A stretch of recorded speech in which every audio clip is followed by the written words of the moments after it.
안녕하세요. 풍성한 삶의 기초 세 번째 시간입니다. 이번 시간에는 그리스도를 의지한 자기 사랑 다섯 번째 만남과 여섯 번째 만남에 대해서 진행하고자 합니다. 그리스도를 의지한 자기 사랑은요, 참된 자기 사랑, 그리고 성령을 따라 사는 삶에 대해서 배우고자 합니다. 지난 시간 그리스도를 통한 하나님과의 인격적인 관계 초록색 세 번째, 네 번째 만남을 했었는데요. 이때 하루 세 번 10분씩 하나님을 만나고 하나님을 알아가는 것에 대해서 우리가 한번 고민을 해보았었는데요. 어떠셨나요? 일주일 동안 한번 실천해 보셨나요? 하나님 안에서 하나님을 더욱더 알아가고 하나님을 더욱더 사랑할 수 있는 믿음의 사람들 되시길 간절히 소망합니다. 이번 시간에는 참된 자기 사랑에서 지난 시간에는 위에 있는 내가 있다고 한다면 하나님에 대해서 알았다고 한다면 이제 나에 대해서 알아가는 시간을 갖고자 합니다. 그래서 참된 자기 사랑에서 참된 나를 어떻게 사랑할 수 있는가?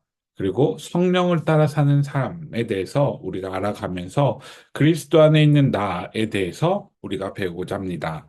자기 사랑의 기초 85페이지인데요. 예수님이 말씀하신 자기 부인을 온전히 이해하려면 예수님을 알기 전에는 우리 상태가 어떠했다고 성경은 가르칩니까? 라고 에베소서 2장 1절부터 3절에 되어져 있는데요. 말씀을 한번 제가 읽어보도록 하겠습니다. 세번역 왼쪽에 있는 세번역 성경입니다. 여러분도 전에는 허물과 죄로 죽었던 사람들입니다. 그때 여러분은 허물과 죄 가운데서 이 세상의 풍조를 따라 살고 공중의 권세를 잡은 통치자, 곧 지금 불순종의 자식들 가운데서 작용하는 영을 따라 살았습니다. 우리도 모두 전에는 그들 가운데서 육신의 정욕대로 살고 육신과 마음이 원하는 대로 행하였으며 나머지 사람들과 마찬가지로 날 때부터 진노의 자식이었습니다. 라고 되어져 있습니다. 그런데 이 책을 읽다 보면요. 나는 절대 경건한 그리스도인이 아니다라고 고백하는 것만이 자기 부인이 아니다라는 것을 알려주고 있어요. 그래서 이 책 안에서는 우리가 어떤 걸 이야기를 하냐면요. 영적 상태는 어떠한 상태? 영적으로 죽은 상태라고 에베소서 2장 1절에 대해서 말씀하고 있고요. 삶의 주도권은 2장 2절부터 3절에 세상의 풍조를 따라 살고 육신의 정욕대로 살고 육신과 마음이 원하는 대로 사는 삶의 주도권을 가지고 있었던 그 상태였는데 그리고 우리의 신분은 진노의 자식이었고 하나님 심판의 대상이었다라고 되어져 있습니다. 다시 말하면 우리는 이 시간 에베소서 2장 1절부터 3절에 있는 이 모든 시간대에 있는 것을 우리가 다 부인해야지만은 우리가 예수님을 알아갈 수 있다라는 것을 우리는 알 수 있습니다. 다시 말하면 영적으로 죽은 상태였죠. 그리고 세상의 풍조를 따라서 내가 하고 싶은 대로, 내가 가고 싶은 대로만 살아갔고, 육신의 정욕대로만 살아갔고, 육신과 마음이 원하는 대로 살아갔던 그 삶이 바로 하나님에게서는 우리는 진노의 자식이었고 하나님 심판의 대상이었다라는 것을 우리는 알 수 있다는 것입니다. 그래서 이러한 자기 부인을 온전히 실천하기 위해서는 우리가 예수 그리스도에 대해서 정확히 알아가야 되는데요. 예수 그리스도는 에베소서 2장 5절부터 6절에 이렇게 표현을 하죠. 범죄로 죽은 우리를 그리스도와 함께 살려주셨습니다. 여러분은 은혜로 구원을 얻었습니다. 하나님께서 그리스도 예수 안에서 우리를 그분과 함께 살리시고 하늘에 함께 앉게 하셨습니다. 라고 되어져 있어요. 다시 말하면 그리스도 밖에 있던 우리들을 그리스도 안에 있는 우리들로 만들어 주셨는데 영적 상태는 어떻게 되어져 있었죠? 허물과 죄로 죽은 상태였는데 그것을 그리스도 안에 있는 우리가 되어서 그와 함께 살려주셨다라는 것으로 5절로 되어져 있고요. 삶의 주도권은 어떻게 되었죠? 세상 풍토와 공중의 권세 잡은 자, 육신과 마음에 따라 사는 삶을 살아갔던 우리, 그리고 원하는 대로 따르는 삶을 살아갔던, 내가 하고 싶은 대로 따르는 삶을 살아갔던 그 삶에서 그리스도 안에 있는 우리가 되어졌을 때 그와 함께 일으키셨다라고 되어져 있어요. 죽어 있는 상태에서 우리를 일으키셨고, 우리를 부활시켜 주신 것과 마찬가지죠. 그리고 우리 신부는 진노의 자식이었다가 그와 함께 하늘에 앉게 하셨다라고 되어져 있는 것처럼 우리는 그리스도 밖에 있던 우리와 그리스도 안에 있는 우리 안에서 우리 이러한 상태를 기억을 해야 되는 것입니다. 그래서 그리스도 밖에 있던 우리들에 있어서 우리가 먼저 예수 그리스도께 나온 게 아니라 우리가 육신에 따라 정욕에 따라 살던 그 마음 속에서 나왔던 것이 아니라 예수 그리스도께서 우리에게 은혜를 더하여 주셨고 우리를 구원하셨기 때문에 우리를 일으켜 주셨기 때문에 우리의 영적 상태를 살려 주셨고 부활시켜 주셨고 일으켜 주셨고 함께 앉게 하셨기 때문에 우리가 주님 안에서 살아갈 수 있다라는 것을 오늘 우리는 말씀을 통해서 알 수 있는 것입니다. 그래서 다음 페이지 믿음에 대해서 우리가 살펴보면요. 87페이지죠. 예수를 믿을 때 우리 속에 놀라운 변화가 일어납니다. 그렇다면 이렇게 예수를 믿을 때 우리에게 일어난 일을 경험적으로 아는 것입니까? 아니면 이러한 사실을 어떻게 받아들여 구원을 얻게 되는 것입니까?에 대해서 이야기를 하고 있어요. 여러분은 어떠세요? 경험적으로 예수 그리스도를 믿으면서 일어난 것을 믿게 되어져요? 아니면은 다르게 우리가 어떻게 받아들여서 이런 구원을 얻게 되어질까요? 에베소서 2장 8절에는 이렇게 표현을 하고 있습니다.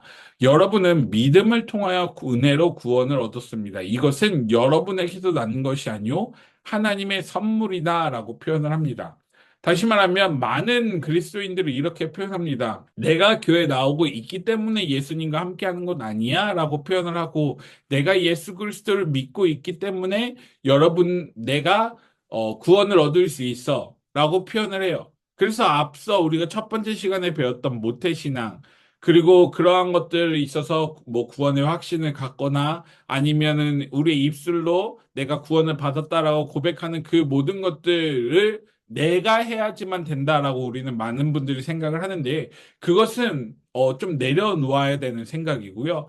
예수 그리스도께서 우리에게 구원의 은혜를 베풀어 주셨기 때문에 우리가 그것을 믿고 그로 인해서 우리가 하나님 앞에 선물로서 나타난 것입니다. 그래서 경험이 아니라 믿음으로 받아들이는 것이 바로 예수 그리스도를 받아들이는 것이고요. 그래서 나는 예수 그리스도 안에서 새로운 존재이고 특별한 존재로 받아들여짐을 매일 고백할 수 있는 것이 바로 우리가 해야 하는 것입니다. 이는 다시 말해서 내가 그리스도인이 되었어. 나는 예수 그리스도를 믿어. 라고 하는 그 믿음 안에서 한 발자국 더 나아가서 내가 매일매일 나의 삶의 시간 속에서 나는 예수님 안에서 새로운 존재야, 특별한 존재야. 라고 고백을 하면서 예수님과 함께 동행하려고 하는 우리의 마음이 반드시 필요하다는 것을 우리는 기억을 해야 한다는 것입니다. 이렇게 구원을 얻었으므로 우리가 부인해야 할 것은 무엇입니까? 또 반대로 우리가 사랑해야 할 것은 무엇입니까? 라고 되어져 있는데요. 자기 부인은요, 자신의 모습 전부를 부인하는 것이 아니라 무엇이다? 그리스도를 알기 이전의 모습을 부인하는 것이 바로 우리에게 필요하다는 것입니다. 그리고 사랑해야 될 것은 무엇이냐면 그리스도 안에서 새롭게 창조되어진 나, 특별한 존재로 만들어진 나에 대해서 우리가 사랑해야 되는 거예요. 새롭게 내가 변화되어졌으니 이러한 것들을 사랑함으로 인해서 하나님께서 나에게 주신 그 축복을 우리가 누려갈 수 있는 것이 바로 우리가 해야 될 일이다라는 것을 기억을 해야 합니다. 그래서 꾸준히 계속적으로 부인하고 계속적으로 사랑해야 되는 것을 기억했으면 좋겠어요. 이는 자신의 모습을 부인해 나갈 때 그리스도 알기 이전의 모습을 또 부인할 수 있고 그리스도를 알고 나서도 부인할 수 있고 그것이 아니라 그리스도 안에서 새로운 모습으로 새로운 시민권을 가진 우리가 되어졌으니 내가 특별한 존재임이라고 하는 것을 기억하면서 나아갈 때 이런 것들을 꾸준히 해 나가야 돼요. 그럼에도 부족한 이유는 무엇이냐면요. 우리가 그리스도의 사랑을 기억해야 되는 것. 끊임없이 우리가 주님 안에서 부족하고 연약하고 우리가 끊임없이 주님 안에서 완성되어져 나가야 되는 것이기 때문에 우리가 끊임없이 나를 사랑하고 그리스도 안에서 새로운 모습으로 변화되어졌던 나, 그리고 변화되어진 나, 앞으로 변화되어져서 살아갈 나를 계속적으로 사랑해 나가면서 하나님과 함께 동행해 나가는 모습이 반드시 우리에게 필요하다라는 것을 우리는 기억을 해야 할 것입니다. 변화된 신분에 걸맞은 삶으로 이끄시는 성령님에 대해서 우리가 이제 배울 차례인데요. 진정한 자기 사랑이란 그리스도 안에 있는 자신을 긍정하고 그리스도 안에 속하기 전에 자기 모습을 부인하는 것이다라고 되어져 있어요. 이는 바울 사도는 이것을 갈라디아서 2장 20절에서 어떻게 선언하고 있습니까? 라고 표현을 하고 있는데요. 많은 사람들이 이렇게 표현해요. 목사님, 제가 아직 덜 죽었나 봐요. 저는 저의 어떤 성격이나 어떤 모습이 정말 예수님과 맞지 않는 것 같아요. 그리스도인이라고 표현하기엔 정말 적절하지 않은 것 같아요. 라고 말하시는 분들이 참으로 많이 있어요. 그런데 이것은 잘못된 표현이에요. 갈라디아서 2장 20절에는 이렇게 바울 사도가 고백을 합니다. 나는 그리스도와 함께 십자가에 못 박혔습니다. 이제 살고 있는 것은 내가 아닙니다. 그리스도께서 내 안에 살고 계십니다. 내가 지금 육신 안에서 살고 있는 삶은 나를 사랑하셔서 나를 위하여 자기 몸을 내어주신 하나님의 아들을 믿는 믿음 안에서 살아가는 것입니다. 라고 고백합니다. 내가 십자가에 못 박혀 있으므로 이제 살고 있는 것은 누구죠? 내가 아니라 그리스도 안에 있는 그 그리스도가 나와 함께 함으로 인해서 그리스도와 함께 살아갈 수 있습니다라는 것을 표현을 하고 있는 겁니다. 그리스도께서 내 안에 계시니까 내가 그로 인해서 살아갈 수밖에 없고 내가 그로 인해서 예수 그리스도와 함께 나아가는 것이 바로 나의 자기 부인이 되어져야 됩니다라고 이 책은 표현을 하고 있습니다. 그래서 내가 못 박은 것이 아닌 못 박은 것으로서 나의 의지가 아닌 하나님의 의지라는 것을 기억을 해야 됩니다. 여기서 내가 못 박은 것이 아닌 못 박은 것이라고 표현한 것은 내가 한 것이 아니라 누가 한 거죠? 하나님께서 하신 거예요. 하나님의 의지대로, 하나님의 방법대로, 하나님께서 원하시는 대로 우리는 못 박혔다. 이를 못 박은 것보다는 못 박혔다라고 표현한 것이 더 좋을 것 같은데요. 못 박혔다라는 것을 우리가 기억을 해야 하는 것입니다. 또 2번을 보시면 또 바울은 고린도전서 3장 16절에서 십자가에서 이루어진 일을 진심으로 받아들인 사람에게는 놀라운 축복이 있다라고 표현합니다. 그 축복은 무엇입니까? 라고 되어져 있는데 말씀이 두 개죠. 고린도전서 3장 16절과 요한복음 14장 16절인데요. 한번 읽어보면 여러분은 하나님의 성전이며 하나님의 성령이 여러분 안에 거하신다는 것을 알지 못합니까? 내가 아버지께 구하겠다. 그리하면 아버지께서 다른 보혜사를 너희에게 보내셔서 영원히 너희와 함께 계시게 하실 것이다. 라고 되어져 있어요. 다시 말하면 우리는 변화된 신분으로 주님 앞에 나와 있어요. 그리고 그리스도와 함께 살아가는 모습으로 우리가 주님 앞에 서 있다고 한다면 우리는 이러한 말씀을 잘 기억을 해야 되는 거예요. 변화된 신분으로 살아가고 있는데 우리가 그 신분을 가지지 못하고 살아간다고 한다면 우리는 그것을 결코 내가 그리스도인이라는 것을 인정하지 않고 살아가는 것과 마찬가지예요. 그래서 성경은 우리가 하나님의 성전이 되어서 성령이 우리와 함께 거하게 된다라고 되어져 있는데 영원히 어떻게 된다고요? 성령이 우리와 함께 하신다라고 되어져 있어요. 김영고 목사님은 책에서 이러한 예화를 드는데 어떤 예화냐면요. 미국 시민권자를 가진 사람이 있어요. 미국 시민권자를 갖기 위해서 많은 노력을 했고, 그리고 실제로 미국 시민권을 받았어요. 그래서 미국 가서 살게 되어졌을 때, 미국 이미그레이션에서 들어갈 때, 미국 시민권자가 들어가는 줄과 그렇지 않은 사람이 있는 줄은 다르거든요. 우리나라도 마찬가지잖아요. 한국에 입국할 때. 그런데 이 시민권을 가진 사람이 미국 땅에 가가지고 영어를 잘 못하고 한국말만 한다고 해서 그 사람이 미국 시민이 아니에요? 미국 시민인 거예요. 그 사람은 시민권을 가진 사람이기 때문에 미국 사람들에게 대우를 잘 받아요. 그래서 미국에 입국할 때도, 이미그레이션에서 입국할 때도 내국인이라고, 미국인이라고 해서 입국을 하지만 영어를 잘 못한다고 해서 그 사람이 거부당하거나 리젝당하는 일은 거의 없어요. 왜냐하면 시민권이라고 하는 어떤 그들에게 보장이 있기 때문이죠. 마찬가지예요. 우리도 그리스도인이라고 하는 예수 그리스도 안에서 시민권을 가지고 있기 때문에 우리가 예수 그리스도 안에서 시민권을 갖고 있다는 것은 하나님의 사람이 되었다라는 증거고요. 하나님의 사람이 되었는데 우리가 제대로 살지 못해요. 그러니 나는 제대로 살지 못하니 앞서 이야기했던 것처럼 저는 잘못된 삶을 살아가고 있는 것 같아요. 저는 그리스도인이 되은 것 같아요. 저는 아직 덜 죽은 것 같아요. 라고 우리가 스스로 이야기하는 것이 잘못된 표현이라는 거예요. 왜냐하면 우리는 이미 변화된 신분으로 예수 그리스도와 함께 살아가고 있기 때문에 그 살아가고 있는 그 삶 안에서 부족하고 아직은 연약하지만 그럼에도 그 시민권을 가진 사람이기 때문에 하나님의 성령이 우리와 함께 하기 때문에 우리가 하나님과 함께 거하면서 하나님과 함께 동행하면서 우리가 그리스도인으로서 우리의 시민권을 더욱더 완성시켜 나가는 것이 우리가 해야 할 일인 것입니다. 그러니 다시 말하면 너는 덜 죽었어. 나도 덜 죽었어. 그러니 우리는 그리스도인이 아니야. 라고 말하는 것이 아니라 이미 우리가 심의권을 가진 그리스도인이 되었다고 한다면 하나님의 성령이 우리 안에 거하시기 때문에 우리가 주님과 함께 살아가면서 예수 그리스도 안에서 예수 그리스도가 우리에게 부어주시는 그 축복으로 말미암아 우리는 우리가 부족하고 연약한 것들을 완성시켜 나가야 되는 사람이 되어야 하는 것입니다. 갈라디아서 5장 16에서 26절은 이 성령님이 우리 속에 와서 사시기 때문에 우리에게 나타나는 새로운 삶의 모습을 이야기한다라고 되어져 있는데요. 24절은 우리의 변화된 신분을 어떻게 표현하고 있나요? 그리스도 예수께 속한 사람은 정욕과 욕망과 함께 자기 육체를 어디에 못 박았다고요? 앞서 이야기했죠? 십자가에 못 박았다라고 표현을 합니다. 우리가 십자가에 못 박았다라고 하는 것은요, 우리가 못 박은 게 아니라 못 박힌 것이라고 앞서 말씀드렸는데요. 예수님께서 우리에게 우리의 모든 죄를 용서해 주시면서 우리가 행할 앞으로 과거에도 현재에도 미래에도 했던 모든 죄들을 그곳에 못 박았다라는 것을 우리가 기억해야 됩니다. 그러면 그렇게 됐을 때 우리는 그리스도 예수께 속한 사람으로 살아간다라고 하는 어떤 확신과 확증이 우리 마음속에 더 자리 잡아야 되는 것이고요.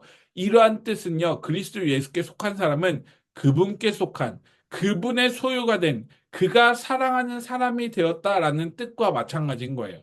다시 말하면 우리가 예수 그리스도께 속한 사람으로 되어졌기 때문에 십자가에 우리의 모든 정욕과 욕망을 못 박아야 되는데 우리의 삶의 신분으로서 우리가 그리스도인으로서 이런 것들을 정확하게 해 나가려고 노력을 하면서 예수님과 함께 완성시켜 나가야 되는 것이고 성령님과 함께 완성시켜 나가야 되는 것이 우리가 해야 되는 것입니다. 우리 속에 있는 정욕과 욕망을 어떻게 해야 되냐라고 표현을 하냐면 십자가에 못 박아야 된다라고 표현하고 있어요. 십자가에 못 박는다는 것은 자기 부인인데요. 이 자기 부인에 대해서는 뒤에서 이제 한 번 더 배울 것인데요.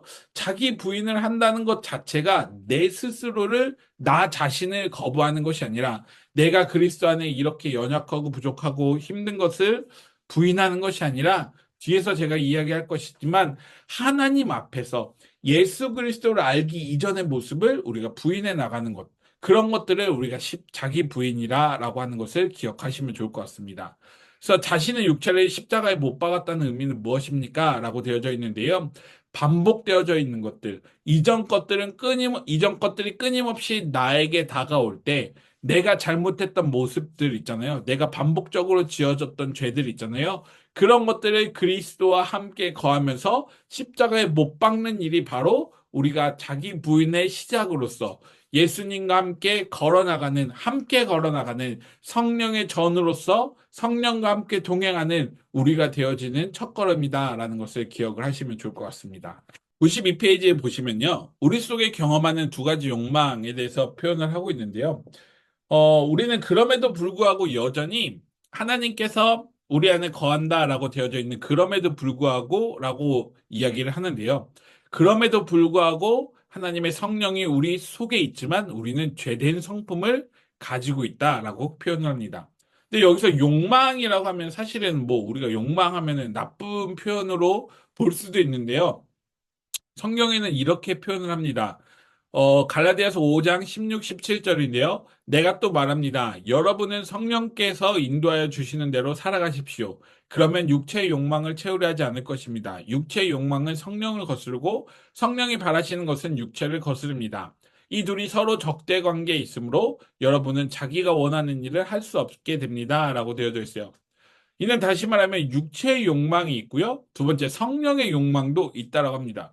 욕망이라고 하니까 사실은 우리가 너무 이상하다라고 표현할 수 있는데 desire라고 영어로 되어져 있죠. 그런데 이거를 이렇게 표현하면요. 육체가 바라는 것, 성령이 바라는 것이라고 하면은 똑같이 욕망이라고 볼 수 있는 거죠. 육체가 바라는 것들이 뭐예요? 육체가 바라는 것들은 어떤 우리가 편한 것을 얻고자 하면 어떤 게으름이 더 올 수도 있는 것이고요. 우리 속담에도 있잖아요. 앉으면 눕고 싶고 누우면 어떻게 된다? 자고 싶다라고 표현을 하죠.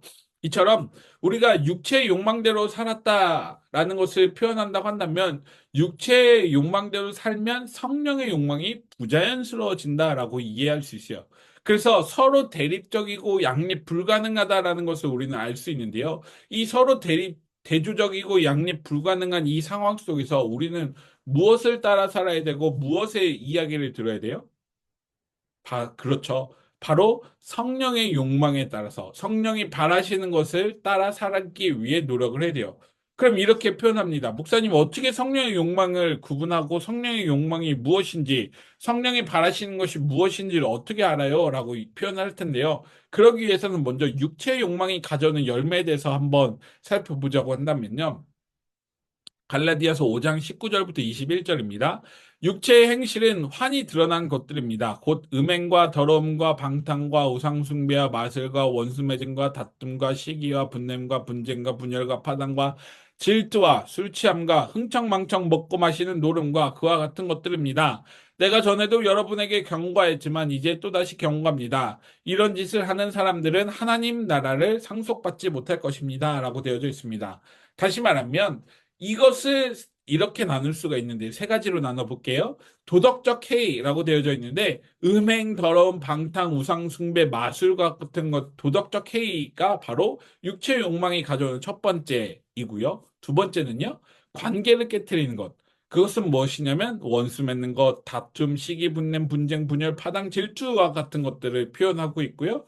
생활 방식이 무너지는 것들, 술 취함, 흥청망청 먹고 마시는 노름, 그와 같은 것들이 우리의 생활 방식을 무너뜨리게 해요. 다시 말하면 육체의 욕망이 가져오는 것들은 우리가 바라고 원하는 것들, 우리의 몸이 편하고 우리의 몸이 우리 몸이 어떤 것들을 따르기 위해서 가는 것인데요. 그런 것들로 인해서 우리가 하나님 나라를 상속받지 못한다라는 것이 바로 육체의 욕망이 가져오는 열매라고 표현을 하고 있는 것입니다. 그렇다고 한다면 성령이 갖고 오는 욕망은 무엇일까요? 성령의 열매는요, 우리가 잘 알고 있는 갈라디아서 5장 22, 23절이죠? 많이 외웠을 텐데요. 여러분들도 한번 이 성경 구절을 외우셨으면 좋겠습니다. 오직 성령의 열매는 사랑과 희락과 화평과 오래 참음과 자비와 양성과 충성과 온유와 절제니 이 같은 것을 금지할 법이 없느니라 라고 되어져 있는 개역개정 성경판이 있는데요. 세 번역에는 이렇게 표현합니다. 그러나 성령의 열매는 사랑과 기쁨과 화평과 인내와 친절과 선함과 신실과 온유와 절제입니다. 이런 것들을 막을 법이 없습니다. 라고 표현하고 있어요. 밑에 제가 빨간 글씨로 써놨는데요. 사랑은 똑같지만 기쁨을 다른 말로 희락이라고 표현하고 화평 그리고 인내, 오래 참음 똑같이 되어져 있고 자비를 친절로 하고 있고 양선은 선함이라고 되어 있고 충성은 죄송합니다. 신실입니다. 신사 아닙니다. 신실이라고 되어져 있고 온유, 절제 이렇게 되어져 있습니다.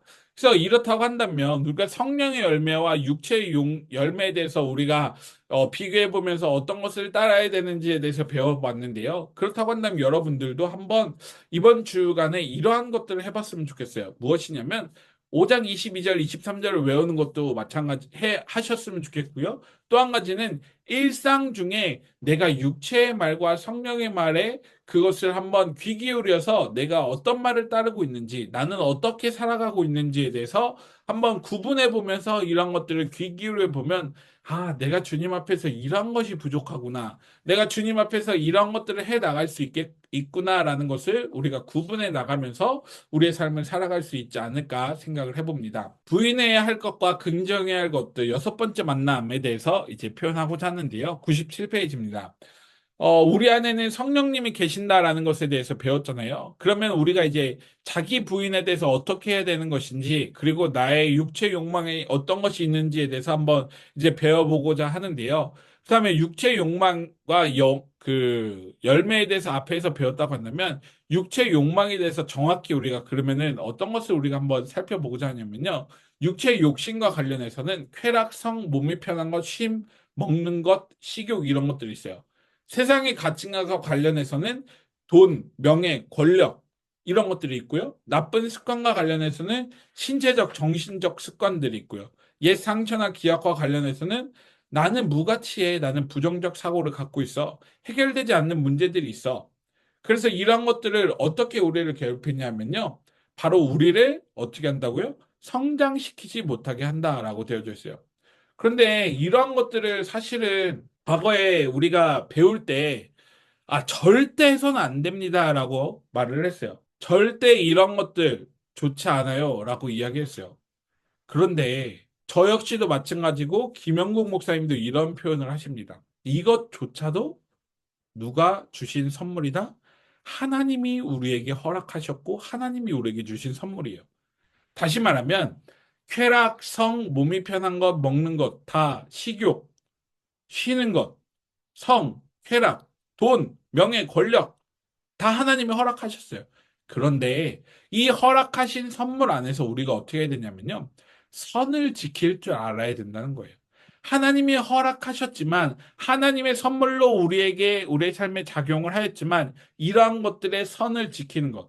하나님보다 더 중요하게 여기고 하나님보다 더 우리가 갖고자 했으면 그것은 잘못된 거예요. 그것은 안 좋은 거예요. 그것은 절대 해서는 안 되는 일이에요. 하지만 하나님께서 우리에게 선물로 주셨다고 한다면 어느 정도 안에서 우리가 하나님과 함께 동행하면서 하나님의 사랑을 지켜나가면서 해도 된다라는 것을 이야기하고 싶은 것이죠. 신체적, 정신적 습관, 맞아요. 이런 것들이 우리의 모든 마음을 피폐하게 만들지만 그럼에도 다른 이들과 그리고 비교하기보다는 균형 잡힌 것을 해 나가면서 균형 잡힌 것으로 우리가 예수 그리스도를 따르면서 하나님과 함께 동행하며 나아갈 수 있는 그런 습관을 만들어 나가는 것. 그리고 나는 무가치하고 부정적 사고로서 그리고 해결되지 않는 문제로서 그냥 멈춰 있는 것이 아니라 하나님 안에서 나는 가치를 갖고 있는 사람이고 하나님 안에서 나는 긍정적 사고를 갖고 있고 해결되지 않는 문제들을 다 해결받음을 받기 위해 기다리고 있는 사람으로서 살아갈 때 내가 한 단계씩 성장해 나가는 것들을 표현해 나가는 것입니다. 그래서 이러한 것들을 부인하는 것이 바로 무엇이다? 자기 부인이다라는 것을 기억을 하시면 좋을 것 같아요.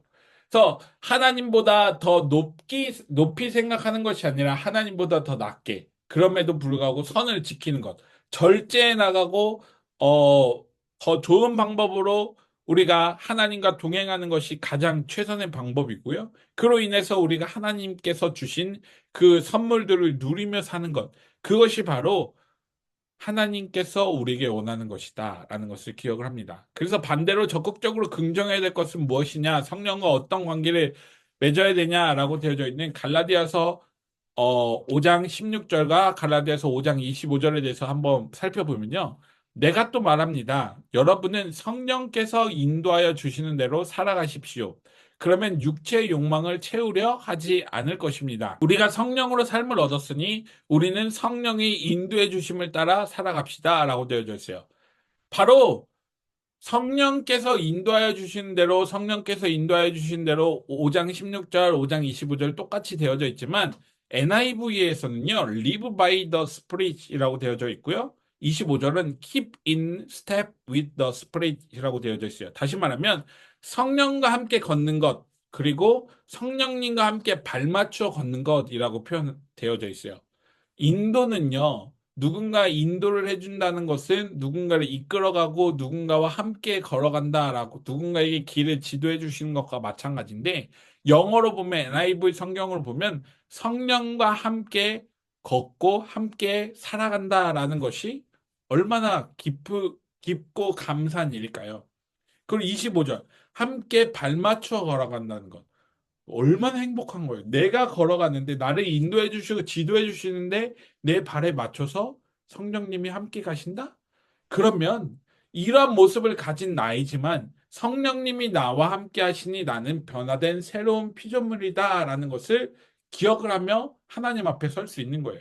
여러분들도 마찬가지죠? 나는 부끄럽습니다. 나는 죄인입니다. 앞서 말씀드렸던 것처럼 내가 덜 죽어서 주님 앞에서 이런 것들을 못합니다. 라고 하는 것도 맞는 말이지만 그럼에도 불구하고 우리는 그리스도인이었고 새로운 신분을 가졌기 때문에 우리는 하나님께서 우리를 변화시켰기 때문에 우리와 함께 살아가시고 우리의 발을 맞춰주시기 때문에 우리는 주님 안에서 변화된 새로운 피조물로서 부인해야 될 것과 긍정해야 될 것을 명확하게 기억을 하며 주님 앞에 서야 되는 것을 우리가 반드시 기억하며 살아갔으면 좋겠습니다. 99페이지에는요. 성령님에 대해서 우리가 배우고자 하는데요. 1번, 성령을 따라 행하는 법을 배우기 위해서는 성령께서 어떤 일을 하시는지 알아야 됩니다. 성령께서는 어떤 일을 하십니까? 요한복음 14장 16절은 내가 아버지께 구하겠다. 그리하면 아버지께서 다른 보혜사를 너희에게 보내셔서 영원히 너희와 함께 계시게 하실 것이다. 라고 되어져 있어요. 성령의 내주하심에 대해서 되어져 있는데요. 내주하심은 성령님이 우리 안에 거하신다. 라고 되어져 있는 것과 마찬가지 뜻이에요. 우리 속에 함께 하신다. 우리와 함께 걸어가신다. 라는 것을 기억하시면 좋을 것 같습니다. 그래서 함께 하신다, 함께 거하신다라는 것이 바로 내주하심이고요. 그리고 요한복음 14장 26절과 요한복음 16장 13절은 그러나 보혜사 곧 아버지께서 내 이름으로 보내실 성령께서 너희에게 모든 것을 가르쳐 주실 것이며 또 내가 너희에게 말한 모든 것을 생각나게 하실 것이다. 그러나 곧 진리의 영이 오시면 그가 너희를 모든 진리 가운데로 인도하실 것이다. 그는 자기 마음대로 말씀하지 않으시고 듣는 것만 일러주실 것이요 앞으로 올 일들을 너희에게 알려주실 것이다 라고 되어져 있어요. 성령의 인도하심에 대해서 표현을 하는데요. 개인이 축복을 받기 위해서 우리를 인도하시는 것이 아니라 무엇을 하기 위해서 진리 가운데로 인도하신다라는 것을 기억하시면 됩니다. 앞서 NIV에서 제가 말씀드렸던 무엇이죠? 진리 가운데로 인도한다는 것은 함께 하나님께서 우리에게 진리 가운데 함께 하신다는 것, 그리고 발맞추어 걸어가신다는 것을 진리 가운데로 걸어가신다는 것을 기억을 하시면 좋을 것 같습니다. 그다음에 성령의 열매에 대해서 나오는데요. 앞서 우리가 외우고자 했던 성령의 열매는 우리의 성품을 변화시킨다라는 것을 기억을 하시고요. 그다음에 사도행전 2장 17절 하나님께서 말씀하신다. 마지막 날에 나는 내 영을 모든 사람에게 부어주겠다. 너희 아들들과 너희의 딸들은 예언을 하고 너희의 젊은이들은 환상을 보고 너희의 늙은이들은 꿈을 꿀 것이다 라고 되어져 있어요. 하나님께서 우리에게 보여주시는 것은 하나님의 일을 꿈꿀 수 있는 것. 어느 나이도 마찬가지입니다. 내가 10대든 20대든 30대든 70대든 80대든 90대든 하나님께서 나를 통해서 어떤 꿈을 꾸게 하시고 어떤 환상을 보게 하시고 하나님과 함께 동행하고 하나님께서 나를 통해서 어떤 일을 행하시는 것을 우리가 깨달을 때 우리는 행복한 사람으로서 평안을 가진 사람으로서 성령님께서 우리와 함께 하신다라는 것을 기억을 하셨으면 좋겠고요. 그다음에 다섯 번째 성령의 능력입니다. 하나님은 여러분 안에서 활동하셔서 여러분으로 하여금 하나님을 기쁘게 해드릴 것을 염원하시고 실천하게 하시는 분이다 라고 빌립보서 2장 13절에 나타납니다. 우리가 꿈을 꿨다고 한다면 그 꿈을 뭐 하시는 분?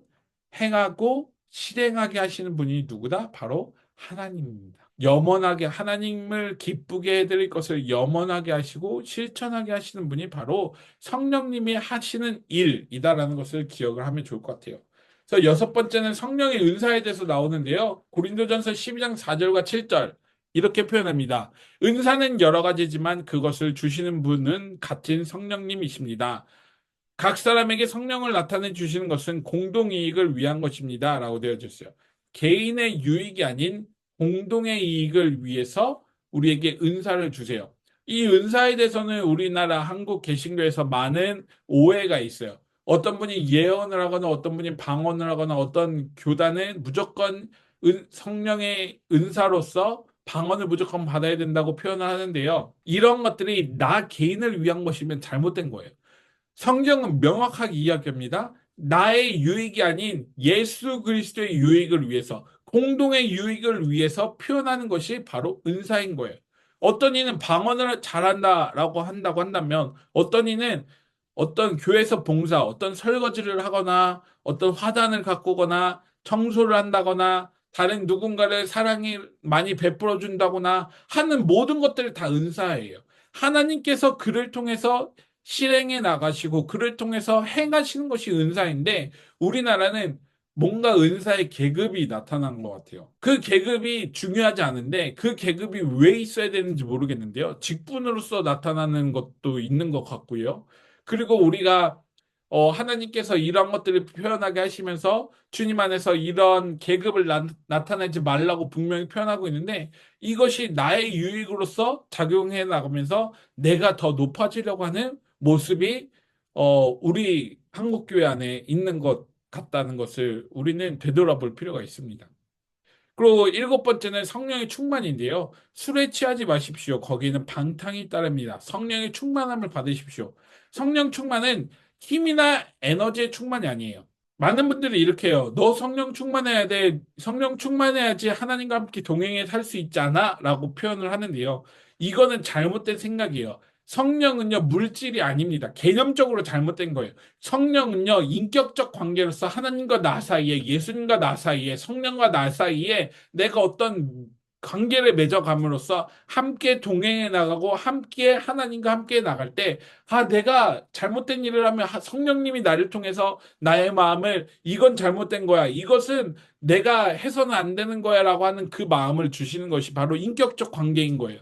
그런데 내가 만약에 성령 충만하지 못했다라는 것을 누군가에게 이야기하고 정죄한다라고 한다고 한다면 그것은 잘못된 개념으로서 우리가 생각을 해야 된다는 것입니다. 성령 충만은요, 물질적 개념이 아니에요. 어떤 내 몸에 이렇게 밑에서부터 이렇게 차오르는 어떤 충만함이 아닌 거예요. 가득함이 아닌 거예요. 인격적 관계에 어떤 우리 보이지 않는 하나님과 나 사이의 관계의 가득함이라고 보시면 되는 거예요. 그런 것들을 우리가 성령께서 하시는 일이다라는 것을 기억을 하시고 나타나면 좋을 것 같습니다. 성령은 인격적인 하나님이시기 때문에 어떻게 이렇게 활동적으로 우리 가운데서 일하실 수도 있지만 반대로 우리가 성령의 인도하심을 따르지 않으면 다음과 같은 결과가 나타난다라고 표현합니다. 첫 번째는 성령의 근심입니다. 에베소서 4장 30절에 하나님의 성령을 슬프게 하지 마십시오. 여러분은 성령 안에서 구속의 날을 위하여 인치심을 받았습니다. 라고 표현합니다. 성령을 근심하게 하지 말라, 슬프게 하지 말라라고 되어져 있는데요. 세번역과 개역개정이 조금씩 언어가 다른데 근심이란 단어도 좋지만 슬프게 하다라는 말도 마찬가지인 것 같아요. 우리 아이들이 집에서 부모님의 말을 듣지 않고 잘못된 일을 하면 어떻게 되어지죠? 부모의 마음은 슬퍼요. 상처받아요. 저 아이가 왜 저렇게 했을까? 라고 슬픈 마음을 가지고 그 아이를 바라보죠. 마찬가지예요. 성령님께서도 우리가 잘못된 일을 행하고 우리가 잘못된 역할을 하고 잘못된 행동을 하면 성령님이 슬퍼하신다라는 것을 우리는 기억을 해야 돼요. 우리는 성령님 안에서 구속의 날을 위하여 인치심을 받았다라고 되어져 있는데요. 인치심은 우리가 구원을 받을 수 있는 사람으로서 정확한 사람이 되어졌다. 구원은 받을 사람이 되어졌다라고 하는 것을 말하는데요. 우리가 그렇게 하나님과 함께 동행한다라고 표현을 하고 있는데 하나님께서 동행하고 있는 성령의 전인 우리가 하나님께서 주시는 그 인도하심을 따르지 않으면 성령님께서는 슬퍼하신다라는 것을 기억을 하시면 좋을 것 같아요. 두 번째는 성령의 소멸이에요. 데살로니가전서 5장 19절에 성령을 소멸하지 마십시오라고 되어져 있는데요. 이것은 소멸이라고 하면 사실 우리가 사라진다라고 생각을 하는데 성령님의 침묵이라고 보시면 돼요. 성령의 침묵은요. 성령님의 존재를 느끼지 못하는 거예요. 우리가 인터넷에서 이런 것들이 있는데요. 댓글이 달리지 않는 무풀이 제일 그 사람들에게 제일 어렵다라고 표현을 해요. 그리고 무관심이라는 말 들어보셨죠? 무관심이 제일 어렵고 힘들게 되어지는 거예요. 성령님께서 더 이상 우리에게 관심을 가지지 않으세요. 성령님께서 더 이상 우리에게 우리가 성령님을 생각하지 않고 성령님과 반대로 살아가니까 성령님께서는 우리에게 더 이상 다가오지 않는다라고 생각을 하시면 되는 거예요. 그래서 뒤에 있는 그림을 보시면 우리가 너무 도표에서 정확하게 자세히 알게 있는데 성령님과 관계를 맺고 있는 것에 대해서 빨간색 표로 성령의 내주라고 되어져 있는데 우리가 다 배워 간 거거든요, 지금. 성령의 내주가 있다고 한다면 이것이 바로 출발점이에요. 우리가 성령님을 따라 살면 성령님의 인도하심 따라서 성령의 열매, 성령의 비전, 성령의 능력, 성령의 은사, 성령의 충만함을 따라 살아가는 것에 대해서 점점점 갈 수 있는데 만약에 우리가 성령님과 반대로 살아간다. 반대로 간다 그러면은 어떻게 되어지죠? 성령의 근심, 성령님께서 슬퍼하시고, 그다음에 성령의 소멸, 성령님이 우리에게 무관심하게 되어지는 거예요. 이것을 성령님이 무관심을 우리의 슬픔으로 다시 되돌리고, 우리가 내주하심으로 다시 되돌리고 하는 과정들 우리가 거꾸로 다시 돌아와야 되는 것이 우리가 성령님의 인도하심을 받아 나아가는 방법 중에 하나인 것이죠. 그래서 성령님의 인도하심으로 가기 위해서 우리가 더 노력하고 함께 동행하면서 우리 속에 계신 성령님을 우리가 믿음으로 고백할 때 우리는 그 성령의 열매, 비전, 능력, 은사, 충만에 대해서 우리가 다시금 생각할 수 있는 거예요. 그렇다고 한다면 여러분들은 성령님과 어떤 관계를 맺고 계세요? 성령님의 내주하심을 인정하시나요? 인정하셨다고 한다면 성령님을 슬프게 하셨어요? 아니면 성령의 인도하심을 따라 살아갔어요? 아니면 그냥 내가 내주하심만 느끼고 살아가고 있나요? 여러분들이 이것을 기억하시면서 인도하심으로 갈 것인지 아니면 성령님을 슬프게 하고 근심 속에 빠뜨리게 할 것인지를 기억하시면서 우리가 살아가는 주님의 사람들 됐으면 좋겠습니다. 성령님과 성경에 대해서 이제 배울 텐데요. 예수의 이름으로라는 찬양이 있어요. 이 찬양을 한번 들어봤으면 좋겠습니다. 예수의 이름으로 나는 일어서리라. 주가 주신 능력으로 나는 일어서리라. 원수가 날 향해 와도 쓰러지지 않으리. 주가 주신 능력으로 주가 주신 능력으로 주가 주신 능력으로 일어서리. 예수의 이름으로 나는 일어서리라. 주가 주신 능력으로 나는 일어서리라. 원수가 날 향해 와도 쓰러지지 않으리. 주가 주신 능력으로 주가 주신 능력으로 주가 주신 능력으로 일어서리. 어떠하셨나요? 예수의 이름으로 나는 일어서리라. 주가 주신 능력으로 나는 일어서리라. 원수가 날 향해 와도 쓰러지지 않으리. 주가 주신 능력으로 주가 주신 능력으로 주가 주신 능력으로 일어서리라는 이 찬양이 참으로 너무 우리의 마음을 정말 뜨겁게 하고 우리의 마음을 정말 위로해 주는 것 같습니다. 사실 이 성령님에 대해서는 우리 한국교회에서는 참 많은 분들이 우리는 당연히 성령의 충만함을 따라 살아야지라고 하면서 친숙한데요. 이것은 성령에 대해서 연구하고 성령에 대해서 어떤 체험들이 많이 퍼지고 나서부터 우리가 성령님에 대해서 이야기를 하는데요. 그 삼위일체 대해서는 사실은 성경에 기록이 되어져 있고 신약 성경에 우리가 표현을 하면서 삼위 하나님, 예수님, 성령님에 대해서 표현을 하지만 이 삼위일체가 공언되고 나서 많은 이들이 하나님에 대해서 연구를 하고 예수님에 대해서 연구를 하였지만 성령님에 대해서는 사실상 많은 연구가 되어지지 않았어요. 그래서 이 성령님에 대한 연구는 제가 예전에 있던 요한복음 특강에서도 말씀드렸던 적이 있는 것 같은데요.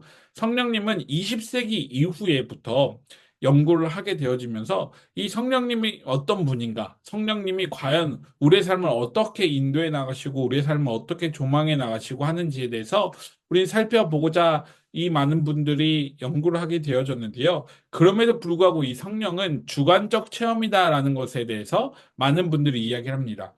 그래서 우리가 이 성령님에 대해서 한쪽으로 치우치지 않고 그리고 예수 그리스도와 함께 성령을 통해서 일어서야 되는 것에 대해서 명확하게 기억할 수 있는 방법은 무엇이냐면요. 바로 성령과 성경에 대해서 어떤 구분점을 짓지 않고 똑같이 동일하게 이런 것들을 우리가 체험해 나가는 것이 반드시 필요한 거예요. 그리스도 안에서 새로운 신분을 얻게 된 우리에게 필요한 두 가지가 무엇인가에 대해서 이제 이야기를 하면서 성경을 통해서 하나님과 그분이 하신 일을 깊이 알아가는 것이 바로 성경에 대해서 우리가 알아간다는 것이고 내주하시는 성령이 인도하시는 대로 잘 따라 사는 것이 우리가 그리스도 안에서 새로운 신분을 갖게 된 우리가 해야 될 일이라고 한다면 이 성경은요, 객관적 진리로서 우리에게 다가온 것이고 성령의 인도하심은 주관적 체험으로서 우리에게 다가온 거예요. 다시 말하면 이 객관적 진리와 주관적 체험이 동등하게 우리의 삶에 있어야지만 우리가 주님과 함께 동행해 나가면서 우리 주님 안에서 화평함을 이루고 평안함을 누릴 수 있는 것인데, 이런 것들이 성경 쪽에만 치우쳐 있거나 아니면 성령 쪽에만 치우쳐 있다라고 한다면 이것은 하나님 안에서 이 저울추가 무너졌기 때문에 온전히 그리스도 안에서 새로운 신분으로 살아가는 것에 대해서 실패라고 볼 수 있다는 것을 우리는 기억을 해야 돼요. 그래서 에베소서 5장 18부터 20절, 골로새서 3장 16, 17절을 비교해 보면요, 이렇게 표현합니다. 술에 취하지 마십시오. 거기에는 방탕이 따릅니다. 성령의 충만함을 받으십시오. 시와 찬미와 신령한 노래로 서로 화답하며 여러분의 가슴으로 주님께 노래하며 찬송하십시오. 모든 일에 언제나 우리 주 예수 그리스도의 이름으로 하나님 아버지께 감사를 드리십시오라고 에베소서에 되어져 있고요. 골로새서는 그리스도의 말씀이 여러분 가운데 풍성히 살아있게 하십시오. 온갖 지혜로 서로 가르치고 권고하십시오. 감사한 마음으로 시와 찬미와 신령한 노래로 여러분 의 하나님께 마음을 다하여 찬양하십시오. 그리고 말이든 행동이든 무엇을 하든지 모든 것을 주 예수의 이름으로 하고 그분에게서 힘을 얻어서 하나님 아버지께 감사를 드리십시오라고 되어져 있어요. 다시 말하면 이거를 비교해 보면요, 둘 다 내용은 에베소서와 골로새서는 공동체로 예배하는 일과 하나님께 감사드리는 것에 대한 권면이 등장하고 있다고 한다면, 에베소서는 성령 충만함에 대해서 이야기하고 있고요. 골로새서는 말씀이 풍성히 살아있음에 대해서 이야기를 하는 거예요. 성경과 성령은 한 분을 나타내는 것이다. 누구? 예수 그리스도, 그리고 하나님을 나타내는 것임을 기억해야 돼요. 그래서 반드시 한쪽에 치우침 없이 같이 가야 되는 것이 우리가 기억해야 되는 것이고요. 공동체로서 하나님께 감사드리는 것에 대해서 반드시 알아나가야 될 것들 중에 하나라는 것을 우리는 기억을 해야 하는 것입니다. 그래서 성경을 통해서 그렇다고 한다면 성령님을 알아갔을 때 우리가 무엇을 해야 하는 것이냐면 진리의 잣대인 성경에 대해서 표현해야 돼요. 이것은 무슨 말이냐? 내가 보고 싶어 나의 뜻대로 이해한 말씀이 아니라 라고 되어져 있는데, 내가 성경 안에서 이런 말들을 찾는 거예요. 내가 찾고 싶은 말, 내가 힘을 얻게 하는 말, 내가 필요한 말만 내가 읽고자 하는 대로 이해를 한 말씀이 아니라 진리의 잣대인 성경은요, 성령님의 인도대로 하나님의 말씀을 그대로 받아들이는 것이 바로 성경인 것입니다.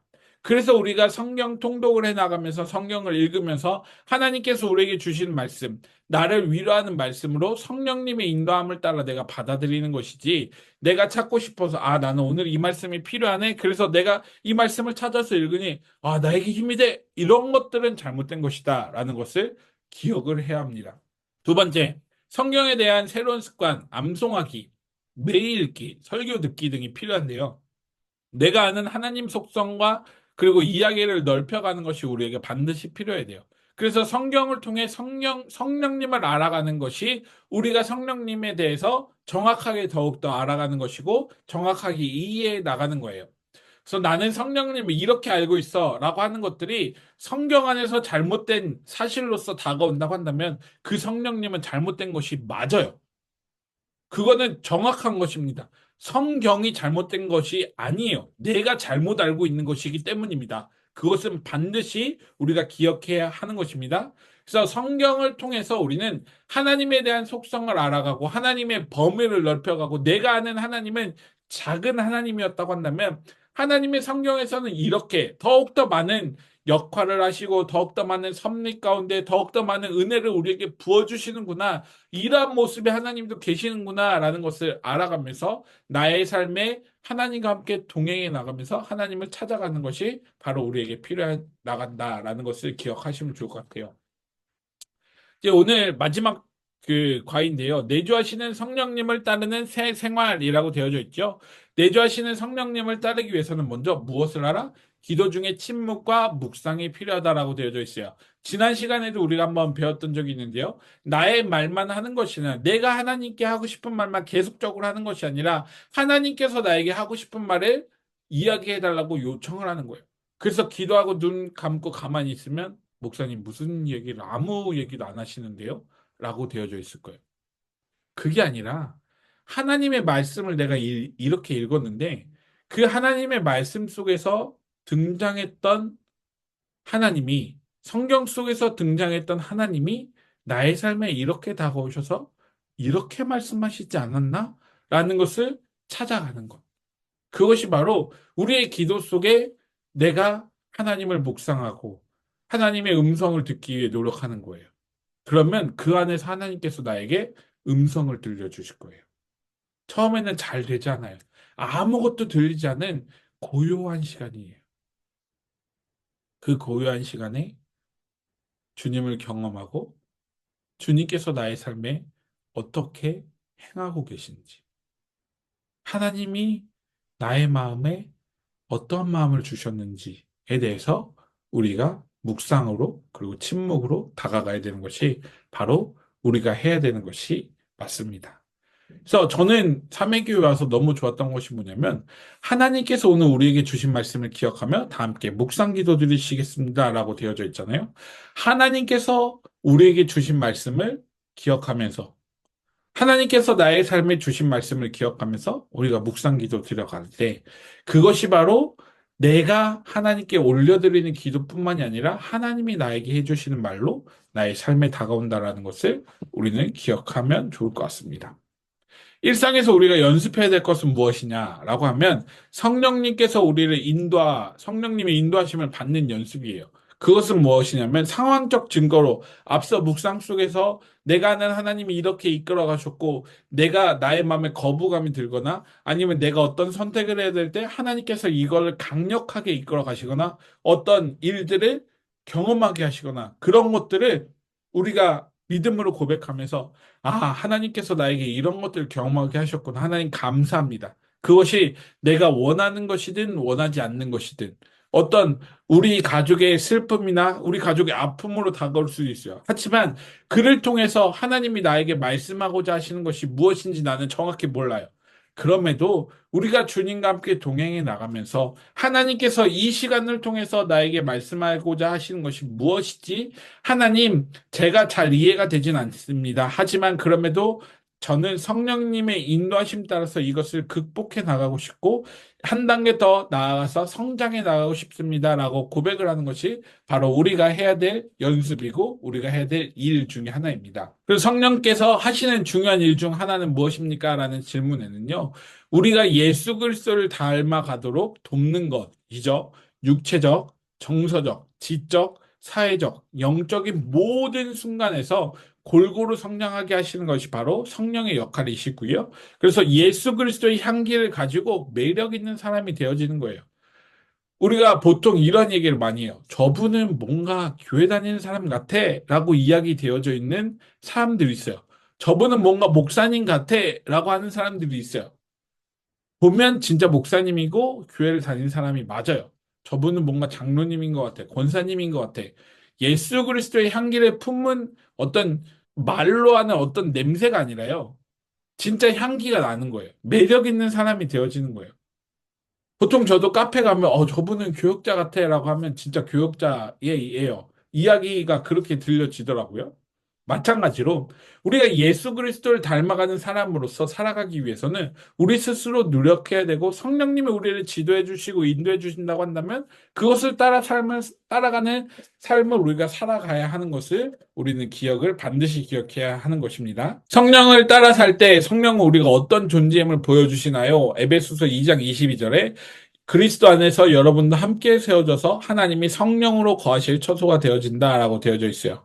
하나님이 거하실 처소이기 때문에 우리는 성령 안에 속한 존재입니다. 이거는 다음 시간에 다루는 이야기이기 때문에 길게 말씀은 드리지 않지만 개인이 아닌 공동체의 유익을 위해서 성령님께서 행하시고 성령님께서 우리에게 말씀하고자 하시는 것을 기억하시고요. 그래서 제가 설교 시간에 한번 말씀드렸던 누가복음 4장 18, 19 그리고 21절에 있는 이 말씀을 읽어보면 주님의 영이 내게 내리셨다. 주님께서 내게 기름을 부으셔서 가난한 사람에게 기쁜 소식을 전하게 하셨다라고 하는 예수 그리스도의 취임 설교라고 되어져 있는 이 본문이 우리에게 특별한 영역을 눈을 뜨게 하시고요. 그래서 나뿐만이 아니라 이웃에 대한 관심과 사랑을 갖게 하신다라는 것을 기억하시면서 주님 앞에 선다고 한다면 우리는 하나님께서 우리의 삶을 이끌어 가시고, 그리고 하나님께서 그리스도 안에 있는 나로서 자기에 대해서 어떤 자기 사랑을 가지고 자기 부인을 하고 그리스도와 함께 걸어가는 것에 대해서 분명하게 알려주신다라는 것을